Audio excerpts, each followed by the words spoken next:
Hello good morning everyone. I hope you all are well. So students, आज हम start करने जा रहे हैं क्लास 10th के सिविक्स का चैप्टर नंबर 2 जो कि है फेडरलिज्म। ये इसका फर्स्ट पार्ट है। एक और पार्ट आएगा, इसको 2 पार्ट में कोशिश करेंगे कि पूरा कंप्लीट हो जाए। तो चलिए विदाउट वेस्टिंग आवर टाइम हम स्टार्ट करते हैं। सबसे पहले इसमें जो क्वेश्चन बनता है वो है व्हाट इज़ फेडरलिज्म, कि फेडरलिज्म है क्या। तो देखिए, 2 डेफिनेशन, इन दोनों में से आप कोई भी लिख सकते हैं जो आपको ईजी लगे। सबसे पहला क्या है, the sharing of power among the central, state and regional या फिर local governments are known as federalism. यानी कि फेडरलिज्म क्या होता है, जो वर्टिकल डिस्ट्रीब्यूशन होता है पावर का, जो कि हायर टू लोअर की तरफ डिवाइड किया जाती है पावर। जैसे कि आपकी सेंट्रल गवर्नमेंट, उसके बाद स्टेट गवर्नमेंट, फिर स्टेट गवर्नमेंट लोकल लेवल को थोड़ी सी पावर देती है, लोकल गवर्नमेंट में भी पंचायत को पावर दी जाती हैं। तो इस वर्टिकल डिवीज़न को ही हम फेडरलिज्म बोलते हैं। सेकंड, इसकी डेफिनेशन वही बस शब्दों का हेरफेर है। इन द फेडरल गवर्नमेंट, कि फेडरल गवर्नमेंट में क्या होता है, there is a clean cut division of power. मतलब एकदम साफ साफ पावर को डिवाइड किया जाता है किसके बीच में, सेंट्रल अथॉरिटी और various constitute units. Constitute units कौन सी हो सकती हैं हमारी, वही state government and local levels को बोला गया है यहाँ पे। ठीक है, तो आई होप ये फर्स्ट क्वेश्चन आपको क्लियर होगा। सेकंड, इसमें जो इंपॉर्टेंट क्वेश्चन बनता है वो है that what are the key features of federalism. Federalism के की फीचर्स क्या हैं, या फिर आप बोल सकते हो कि इसके सिद्धांत क्या हैं। ठीक है, कि किस कंट्री को हम एज अ फेडरल कंट्री बोल सकते हैं।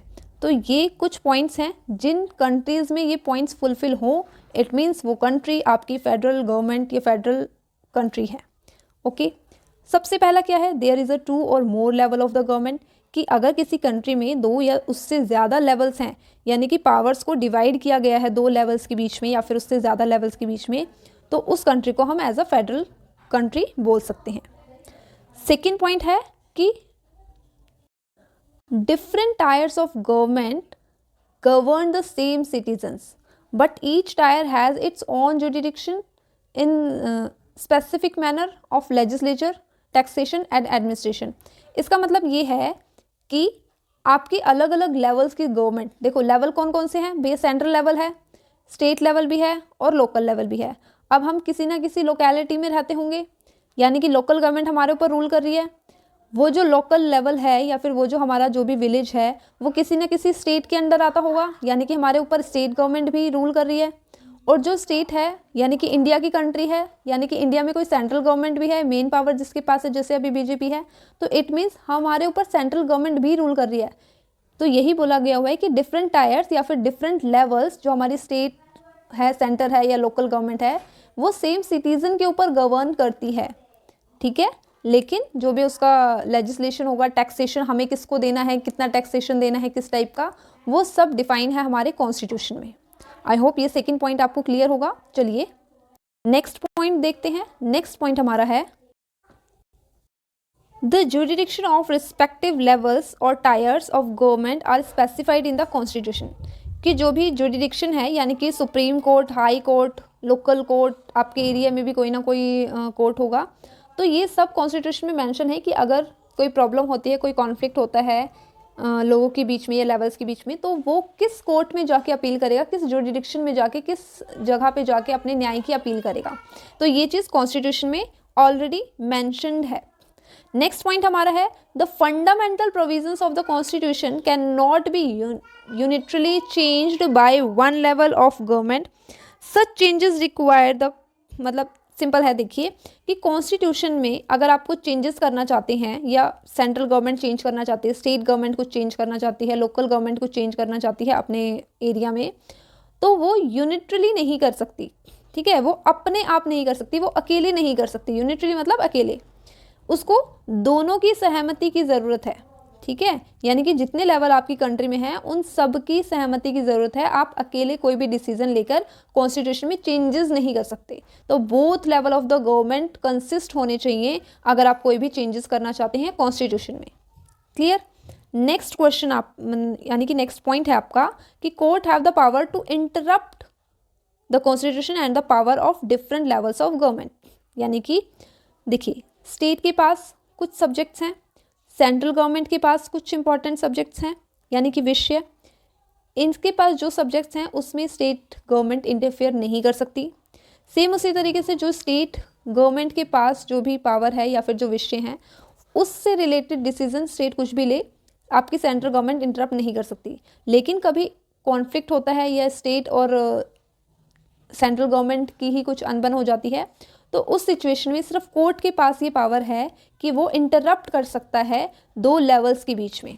ठीक है, नेक्स्ट क्वेश्चन या नेक्स्ट टॉपिक है आपका, sources of revenue for each level of government are clearly specified to ensure the financially autonomy. यानी कि भैया देखो, सेंट्रल गवर्नमेंट है, स्टेट गवर्नमेंट है, लोकल गवर्नमेंट है, इनके पास पैसा तो होगा, मतलब ये अपने लोगों को पैसा कहाँ से देंगे, हमसे टैक्स लेके। तो कौन सा रेवेन्यू, किस टाइप का रेवेन्यू हमें लोकल गवर्नमेंट को देना है, कौन सा रेवेन्यू स्टेट के पास जाता है, और किस टाइप का टैक्स जो है वो हमारा सेंट्रल गवर्नमेंट के पास जाएगा, वो भी हमारे कॉन्स्टिट्यूशन में मतलब स्पेसिफाई है, पहले से ही डिसाइडेड है, ताकि कॉन्फ्लिक्ट्स ना हो, प्रॉब्लम्स ना हो आपस में। ठीक है, okay. And the last point is the federal system does have the dual objective. इनके पास डबल ऑब्जेक्टिव्स हैं। फर्स्ट इज कि safeguard and promote the unity of country, कि जिस भी कंट्री में फेडरल गवर्नमेंट है या अलग अलग लेवल्स हैं, उनका मेन मकसद क्या होना चाहिए, यूनिटी को प्रमोट करना, कि हमारी कंट्री में जो है वो यूनिटी बनी रहे, एकता बनी रहे, लड़ाई झगड़े कम से कम हो। ठीक है। एंड सेकेंड टॉपिक इज जितनी भी डाइवर्सिटीज़ हैं, जितने भी आपके रिलीजन हैं, उन सबको अकोमोडेशन, उन सबको समझदारी से पावर उनके साथ शेयर की जाए, ताकि कॉन्फ्लिक्ट्स या लड़ाई झगड़े कम हो, स्टेबिलिटी रहे सरकार में, गवर्नमेंट में। ठीक है, तो आई होप इतना आपको क्लियर होगा। अब नेक्स्ट जो इसमें इम्पॉर्टेंट क्वेश्चन बनता है वो है आपका federal government and unitary government. इनमें डिफ्रेंशिएट करने के लिए कई बार आ सकता है। देखो, फेडरल गवर्नमेंट जो हमने अभी पढ़ा था कि जिसमें आपके दो या दो से ज़्यादा सरकारें हों, उसको क्या बोलेंगे, फेडरल गवर्नमेंट। यूनिटरी नाम से ही पता चल रहा है कि यूनिटरी मतलब one.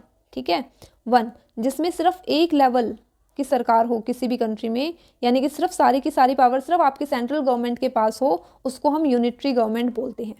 Clear. Second, federal government में जो भी सेंट्रल गवर्नमेंट है फेडरल में, वो स्टेट को ऑर्डर नहीं दे सकती है कि आपको यही करना है। ठीक है, यानी कि central government can not order the state government to do something. और यूनिटरी में उसका अपोजिट होता है, यानी कि जो सेंट्रल गवर्नमेंट है वो ऑर्डर दे सकती है स्टेट गवर्नमेंट को कि आपको यही करना है, और स्टेट गवर्नमेंट को वो करना पड़ेगा। ठीक है। नेक्स्ट है कि state government has power of its own for which it is not answerable to the central government. कुछ टॉपिक्स ऐसे हैं स्टेट के पास जो कि उसमें वो पूरी तरीके से फ्री है। ठीक है, वो आंसरेबल नहीं है सेंट्रल गवर्नमेंट को। फॉर एग्जांपल आपका पुलिस हो गया। ठीक है, ये कुछ टॉपिक्स हैं, वो हम आगे डिस्कस भी करेंगे। आपका पुलिस हो गया, ट्रेड हो गया, एग्रीकल्चर हो गया। इन टॉपिक से रिलेटेड अगर स्टेट कोई भी डिसीजन लेता है तो वो स्टेट को आंसर नहीं करेगा, वो अपने हिसाब से कर सकता है काम। वहीं स्टेट गवर्नमेंट आंसरेबल होता है सेंट्रल गवर्नमेंट को। अगर स्टेट कुछ अपनी मर्जी से कोई काम कर रहा है यूनिटरी गवर्नमेंट में, तो उसको सेंटर को आंसर देना पड़ेगा कि उसने ये डिसीजन क्यों लिया है। क्लियर। और एग्जांपल के लिए कि फेडरल गवर्नमेंट की कौन कौन सी कंट्री है, फॉर एग्जांपल आपका इंडिया हो गया, कनाडा हो गया, जर्मनी हो गया, बेल्जियम हो गया, ये सारे फेडरल गवर्नमेंट के अंडर आते हैं। उसी तरीके से अगर वन यूनिटरी गवर्नमेंट की हम बात करें तो फ्रांस, चाइना, जापान, ये सारे आपकी यूनिटरी गवर्नमेंट के अंडर आते हैं। ठीक है, आई होप ये भी आपको क्लियर हुआ होगा। नेक्स्ट जो इम्पॉर्टेंट है, ये 2 मार्क्स क्वेश्चन में आ सकता है आपका अभी, that types of federalism. Federal government पढ़ा हमने। ठीक है, यानी कि अभी हमने क्या देखा कि गवर्नमेंट कितने टाइप्स के होते हैं, 2 टाइप्स की होती हैं। कौन कौन सी, फेडरल गवर्नमेंट और यूनिटरी गवर्नमेंट। अब हम पढ़ेंगे कि फेडरल गवर्नमेंट कितने टाइप्स की होती है, ये भी 2 टाइप्स की होती हैं। कौन कौन सी, एक होती है आपकी कमिंग टुगेदर फेडरेशन, एक होती है आपकी holding together federation. Okay, coming together federation में इंडिपेंडेंट तरीके से इंडिपेंडेंट यूनिट्स आपस में अपनी मर्जी से मिलती हैं और एक लार्ज यूनिट बनाती हैं। ठीक है, ये सबके पास अपनी खुद की पावर होती है, इक्वल पावर डिवाइड होती है, कोई किसी को होल्ड करके नहीं रखता। इसको बोला जाता है coming together federation. For example आपका फ्रांस हो गया, यूएसए हो गया, आपका यूरोपियन यूनियन हो गया, ये आपकी कमिंग टुगेदर फेडरेशन है। वहीं अपोजिट अगर हम देखें होल्डिंग टुगेदर, होल्डिंग, होल्ड करके रखना, नाम से ही पता चल रहा है, तो एक लार्ज कंट्री होती है और वो डिवाइड करती है पावर को अलग अलग यूनिट्स में, अलग अलग स्टेट्स में। लेकिन इसमें सबसे ज़्यादा पावरफुल होती है आपकी सेंट्रल गवर्नमेंट। ठीक है, सेंट्रल गवर्नमेंट अपनी पावर को डिवाइड करता है अलग अलग किससे, स्टेट्स में, ठीक है, लेकिन सबसे ज़्यादा मोर पावरफुल सेंट्रल गवर्नमेंट होता है। कमिंग टुगेदर फेडरेशन में सबके पास इक्वल पावर होती है, ठीक है। अब इसमें एग्जांपल क्या हो सकता है, फॉर एग्जांपल इंडिया हो गया, स्पेन हो गया, ये हो गया आपके होल्डिंग टुगेदर, क्योंकि सेंट्रल गवर्नमेंट है जिसने सभी स्टेट्स को होल्ड करके रखा हुआ है, ठीक है। और इसमें क्या है, इसमें सभी स्टेट्स जो हैं आपस में जुड़े हुए होते हैं अपनी मर्जी से, ठीक है। चलिए नेक्स्ट, बाकी आप रीड कर लेना एक बार, आपको समझ जाएगा। फिर भी कोई डाउट हो तो आप मैसेज कर सकते हैं कमेंट बॉक्स में। नेक्स्ट इंपॉर्टेंट टॉपिक है इसमें कि कॉन्स्टिट्यूशन, हमारे इंडिया में 3 फोल्ड सिस्टम है, ठीक है, 3 फोल्ड सिस्टम है। फॉर एग्जांपल कि कॉन्स्टिट्यूशन में ये क्लियर किया हुआ है जिस टाइम पे हमारा कॉन्स्टिट्यूशन बना कि हम सारी पावर किसी एक को नहीं देंगे बल्कि डिवाइड करेंगे यूनियन गवर्नमेंट में और स्टेट गवर्नमेंट में, ठीक है। और इससे रिलेटेड हमने बना दी 3 लिस्ट्स, जिसको बोला जाता है यूनियन लिस्ट, स्टेट लिस्ट और कॉन्करेंट लिस्ट। यूनियन लिस्ट क्या होती है, यूनियन लिस्ट के अंदर आपकी वो चीज़ें आती हैं, वो सब्जेक्ट जो नेशनल इम्पॉर्टेंस से रिलेटेड हो, यानी कि ऐसे डिसीजन जो पूरी कंट्री के लिए लिए जा रहे हैं, उसको यूनियन लिस्ट के अंदर रखा गया। फॉर एग्जांपल आपका डिफेंस हो गया, फॉरेन अफेयर्स हो गया, ठीक है, करेंसी हो गया, बैंकिंग बीमा हो गया, कम्युनिकेशन हो गया, ये सारे आपकी यूनियन गवर्नमेंट यूनियन लिस्ट के अंदर आते हैं और इनसे रिलेटेड डिसीजन आपके सिर्फ और सिर्फ यूनियन गवर्नमेंट लेगी। यूनियन गवर्नमेंट को ही हम सेंट्रल गवर्नमेंट भी बोलते हैं, क्लियर। उसके बाद आता है स्टेट लिस्ट। स्टेट लिस्ट में वो सब्जेक्ट्स इंक्लूड किए हुए हैं जिससे रिलेटेड डिसीजन आपकी, जो कि सिर्फ स्टेट गवर्नमेंट लेगी, जो लोकल लेवल के इम्पोर्टेंस को दर्शाता है। इसके अंदर आपकी पुलिस हो गया, ट्रेड हो गया, कॉमर्स हो गया, एग्रीकल्चर, इरिगेशन, ठीक है, किस स्टेट में कौन सी क्रॉप लगानी है ये तो स्टेट ही बता सकता है कि वहाँ की टेम्परेचर कैसा है, वहाँ का क्लाइमेट कैसा है, ठीक है। ओके, अब इससे रिलेटेड डिसीजन आपकी सिर्फ और सिर्फ स्टेट गवर्नमेंट ही लेगी, कोई दूसरी सरकार इसमें इंटरप्ट नहीं करेगी। And the last one is, last होता है आपका कॉन्करेंट लिस्ट। अब देखिए कॉन्करेंट लिस्ट क्या है, कॉन्करेंट लिस्ट वो लिस्ट है, इसमें वो सब्जेक्ट्स इंक्लूड किए हुए हैं जिससे रिलेटेड डिसीजन आपकी यूनियन गवर्नमेंट भी ले सकती है as well as state government भी ले सकती है, ठीक है।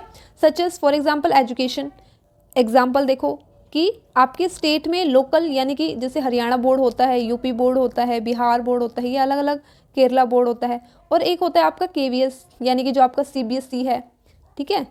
ये क्या है, ये पूरे इंडिया में है, यानी कि नेशनल लेवल पे, यानी कि यूनियन गवर्नमेंट के अंडर भी है और स्टेट गवर्नमेंट के अंडर भी है। उसी तरीके से फॉरेस्ट हो गया, ट्रेड यूनियंस हो गए। अब ओनली ट्रेड होगा तो वो स्टेट के अंदर है, ट्रेड यूनियंस आएगा तो ये कॉन्करेंट लिस्ट के अंदर है। मैरिजेस हो गए, अडॉप्शन हो गया, ठीक है, सक्सेशन हो गया, ये डिसीजन इन टॉपिक से, इन सब्जेक्ट से रिलेटेड डिसीजन आपकी यूनियन गवर्नमेंट भी ले सकती है और आपकी स्टेट गवर्नमेंट भी ले सकती है। लेकिन अगर बाय चांस कभी इन दोनों के बीच में कॉन्फ्लिक्ट होता है कि किसके डिसीजन को माना जाए, तो उस सिचुएशन में हम यूनियन गवर्नमेंट को, यानी कि सेंट्रल गवर्नमेंट की बात को मानते हैं, ठीक है। अब देखिए ये भी क्वेश्चन कई बार आ जाता है 1 मार्क्स या 2 मार्क्स क्वेश्चन में, that what are union territories क्या होती हैं। तो जब इंडिया में स्टेट्स बनाए जा रहे थे तो इंडिया में कुछ एरियाज़ ऐसे थे कि वो ना तो इतने छोटे हैं कि उनको किसी दूसरी स्टेट के साथ इमर्ज कर दिया जाए, ना ही इतने बड़े हैं कि उनको एक इंडिपेंडेंट स्टेट्स बना दिया जाए, ठीक है। इस सिचुएशन में हमारी सरकार ने डिसाइड किया कि भैया हम इनको यूनियन टेरिटरीज बनाएंगे, ठीक है। लेकिन इनसे रिलेटेड डिसीजन यहाँ पे जो सरकार होगी वो आपकी यूनियन लिस्ट के अकॉर्डिंग काम करेंगे हम, यानी कि यहाँ से रिलेटेड डिसीजन कौन लेगा, आपकी सेंट्रल गवर्नमेंट लेगी, ठीक है। तो some units of Indian union are smaller in size, small थे साइज में, हम ना तो उसको एक अलग स्टेट बना सकते थे और ना ही किसी इंडिपेंडेंट स्टेट्स के साथ इमर्ज कर सकते थे, तो इसीलिए हमने उसको एक अलग नाम दे दिया उन यूनिट्स को बोला गया यूनियन टेरिटरीज। तो अभी के लिए इतना ही इस वीडियो में। सेकेंड पार्ट में हम दोबारा से आएंगे और इससे रिलेटेड इस चैप्टर को आगे कंप्लीट करेंगे। सेकेंड टॉपिक और ज़्यादा इम्पॉर्टेंट होने वाला है। तो thank you for watching this video, I hope आपको समझ आया होगा। कोई भी डाउट है या कोई टॉपिक में आप सजेशन देना चाहते हैं तो आप नीचे कमेंट बॉक्स में दे सकते हैं। जब तक के लिए जय हिंद, वंदे मातरम।